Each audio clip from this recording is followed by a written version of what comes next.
Welcome back, guys. Today we're going to review this 30-year-old woman that said that she has been single for more than 12 years and that she has never had, in her 30 years of existence in this planet, a serious adult relationship. Let that sink in for a minute and let's get into the video. I am 30 years old and I have been single for over 12 years, so never had a real adult relationship.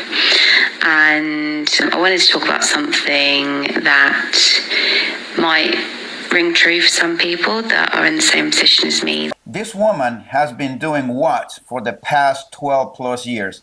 That no man wants to take her serious. She might want to take a close look in the mirror and ask herself, what have I done, or what are the things that I am doing that no man wants to take me serious? What do they see in me that all I'm good for is for a quick pump and dump? That is from time to time feeling a bit lonely, and it's like one of those real shameful and embarrassing things to admit. I feel like when someone asks if you're lonely, it's not something you want to admit to.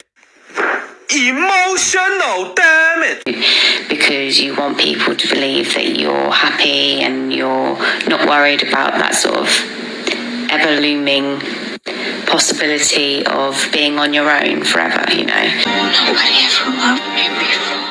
When do women feel lonely from time to time, as she said? Usually means over the weekends when all of her friends are out with their boyfriends or visiting their families and she's all by herself. So for the most part of weekends, if everybody's got something to do, loneliness for the entire weekend becomes very prevalent in their lives. Also, they feel lonely at night, especially when it is so quiet and they pick up their phone and they go through their phones and they realize that they have no one to talk to. And then they start contemplating that this kind of feeling that I'm having right now, it will continue till the day I die. And I know it's 30, it's still really young, I know that, but Keep telling yourself that, darling. when everyone around you is getting married, having babies, getting engaged, you know, moving in with partners and stuff, and it can feel a bit overwhelming. Why can't I just have a normal boyfriend? Why? Just a regular boyfriend? And to be honest, most of the time I'm pretty good. Like, I don't sit on the feeling too much. It's only when it comes round, like around the weekend. See, it never fails. It's always on the weekends. And luckily I have friends that their life isn't kind of revolving around their partners and their relationships. They actually want to do stuff with their friends. Luckily I have friends like that, so I don't ever feel alone. Oh yeah, I've heard that before. And have no plans to do anything on the weekends because they're off doing stuff with their partners. However, especially now we're in the winter and we're coming up to Christmas. Oh yeah, I totally forgot about Christmas. Christmas season for a single woman is like kryptonite to them. It is the worst time of the year for them, but for others, it's the best time of the year. Go figure that one out. It's that time of year where couples seem to show off a bit, maybe. Not show off, but they seem to be more apparent and more people getting into relationships than you noticed before. And that's what they call it, the cuffing season, I suppose. But just wanted to share my thoughts that I always try and keep myself busy over the weekends. I try and make plans, see my friends, see my family.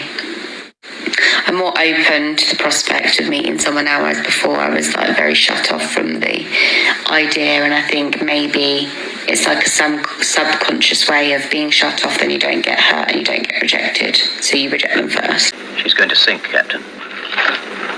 She can't sink. She's unsinkable. Sort of situation, so maybe it's that. Well, there you have it. No wonder why this woman cannot have a relationship, or no man is willing to take her seriously. As soon as she gets into a relationship with someone, because of fear that the man might reject her, she rejects him first. It's all based on emotion. This woman is a damaged woman, and whoever wifed this woman up is going to have a serious problem. And the best thing that you can do as a man, if you know this woman, is to walk away from her, because this woman is damaged. And speaking of damaged women, let's go ahead and take a look at the next video. The girl doesn't know that I am Tom Brady at this game. Married at 18, divorced at 21. Second marriage, married at 25, divorced at 28. Third engagement, engaged at 29, ended it at 30. You're not worth $300. So by the age of 30, this woman has been divorced twice and engaged once. So which one of you guys is willing to become the third husband or the second fiance? And you're talking about a damaged woman who has a hard time pair bonding. Where are you looking at her? But I kept the ring. I'm still keeping Tom Brady on his toes. We should not be afraid to leave these men. I don't believe I heard you correctly. We are not stuck with these people. Marriage is not a sanctimonious thing. Damn. Well, that explains everything. That explains her divorces and her view on marriage. It's not a sanctimonious thing. So who gives a shit? It is paperwork. It's something, it's a commitment you make to someone. But if you feel like you're not getting anything from that commitment and you're trying, you gotta go. You gotta go. You have to go. Emotional damage. I know it's difficult to fill out paperwork and to make appointments and to do all of these things. Well, I have never been divorced, but I do have friends that have been divorced. And they have told me that it is a lot of work and a lot of paperwork and dealing with the courts and the lawyers and the back and forth between her and him, dividing assets and so on and so forth. So for this woman, she is very well aware and she is a pro at getting a divorce. Why in the hell did she get married a second time? And I'm willing to bet anything that she is willing to get married the third time. Why did she end the engagement with this guy? Who knows? But this woman is damaged. If you guys are going to look into getting into a relationship, you have to know this women's past. Because if you don't, you're going to find out on your wedding date that you are the third guy that she has been married to, and she is 30. You do have to do your homework. You have to take your time in vetting and screening this woman, but you also have to take your time in screening her friends. You also need to know her family, because associating with these two groups, you're going to learn a lot about your woman. Because these two groups of people honestly don't have any skin in the game. They will tell you everything that you need to know about her without telling you directly. You just have to pay attention. You need to have your antennas up. Look at behavior, their thinking, their outlook on things, and their take on some things, their views on social issues, their views on economic issues, their view on political issues. You have to evaluate all of those things. Because if you don't, you might well end up being the third ex-husband for this woman or a woman like that. And by the way, do not be afraid to ask the woman's past, because we men, we care about your past, just as you women care about our future. And a lot of these women are good at hiding their past. And honestly, if you feel that you cannot find a good woman out here in the West, by all means, get your passport and get the hell out.